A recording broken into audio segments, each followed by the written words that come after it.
আমরা দীর্ঘদিন ধরে ভারতের সাথে আমাদের এই বাংলাদেশের সম্পর্কটা বন্ধুত্বসুলভ বলে চলে আসতেছিল, কিন্তু আসলে যে ভারত সরকার বাংলাদেশ একটা পুতুল সরকার, এই স্বৈরাচারী সরকারের মাধ্যমে বাংলাদেশ থেকে যে পরিমাণে আর্থিক বলেন, তারপর চিকিৎসা খাতে বিশেষ করে এবং আপনার ভ্রমণ ভিসা বা বলেন এই খাতে যে পরিমাণে দুর্নীতি করছে, সেইটার বহিঃপ্রকাশ হিসাবে তারা আবার বলতে যাচ্ছে যে তারা আমাদেরকে আর সেখানে চিকিৎসা দিবে না। এই ক্ষেত্রে আমি মনে করি যে বাংলাদেশের চিকিৎসা খাতে উন্নতি করার আরও এখন সুযোগের দ্বার উন্মোচন হয়েছে। আমি মনে করি বাংলাদেশ সরকার এই সুযোগটাকে কাজে লাগিয়ে বাংলাদেশের চিকিৎসা খাতকে আরও উন্নত করতে পারবে। সেক্ষেত্রে আমাদের ভারতের দ্বারস্থ হতে হবে এমন কোনো কথা নেই। আমি সুস্পষ্টভাবে এটা বলতেছি, ভারতের বর্তমান যে সরকার, এটা সম্পূর্ণ সাম্প্রদায়িক সরকার এবং উগ্র হিন্দুত্ববাদীদের গঠিত একটা সরকার। এখানে তাদের এরকম মনোভাব একেবারে স্বাভাবিক। এটা যদি না হতো তখন এটা অস্বাভাবিক হতো।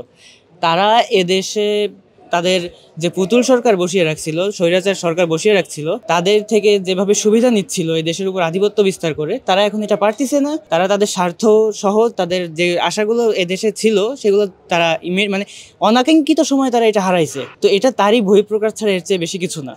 আচ্ছা, এই যে মেডিকেল ভিসা বন্ধ করে দিল, এটা আসলে বাংলাদেশের চিকিৎসা কিভাবে নিয়ে, বাংলাদেশের যে পর্যাপ্ত সুবিধা নেই, এক্ষেত্রে কি বলবো?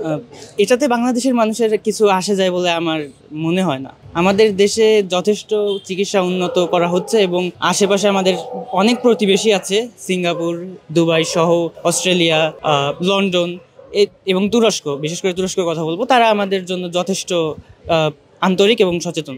আমাদের ভারতে না গেলেও এটা আমাদের কিছু যায় আসে না, এটা আমরা ভারতকে স্পষ্টভাবে জানিয়ে দিতে চাই।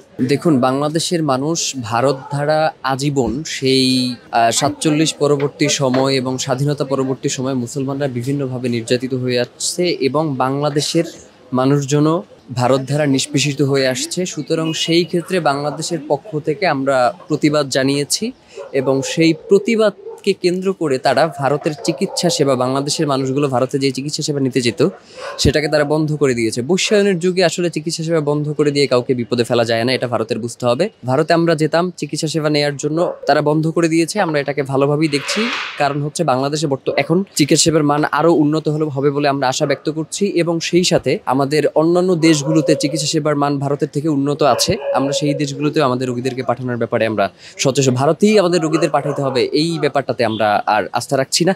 আমরা বহির্বিশ্বের সাথে আমাদের চিকিৎসা সেবার যে একটা সম্পৃক্ততা, সেইটাকে কেন্দ্র করে আমরা আসলে বাংলাদেশের পরবর্তী স্বাস্থ্যসেবার খাত এগিয়ে নিয়ে যাবে। এবং সব থেকে একটা বিব্রত ব্যাপার যে ভারতে তো আসলে আমরা যারা আর কি গিয়েছে, আপনি দেখেছেন কিছু মানুষকে তারা নির্যাতন করেছে এবং তাদেরকে কোনো হোটেলে থাকতে দেয় নাই। তো এই কাজটাই যদি বাংলাদেশের প্রেক্ষাপটে করা হয়, তখন তারা সংখ্যালঘু বলে আসলে কথা বলে। সুতরাং আসলে যারা ভারতের এই সিদ্ধান্ত নিঃসন্দেহে বাংলাদেশে প্রভাব ফেলবে না, কারণ বাংলাদেশে চিকিৎসা সেবার মান ইনশাল্লাহ আগের থেকে অনেক উন্নত হয়েছে এবং সামনে এই প্রেক্ষাপটকে কাজে লাগিয়ে বাংলাদেশের চিকিৎসকগণ আরো বেশি ভালোভাবে কাজ করবে বলে আমি আশাবাদ ব্যক্ত করছি।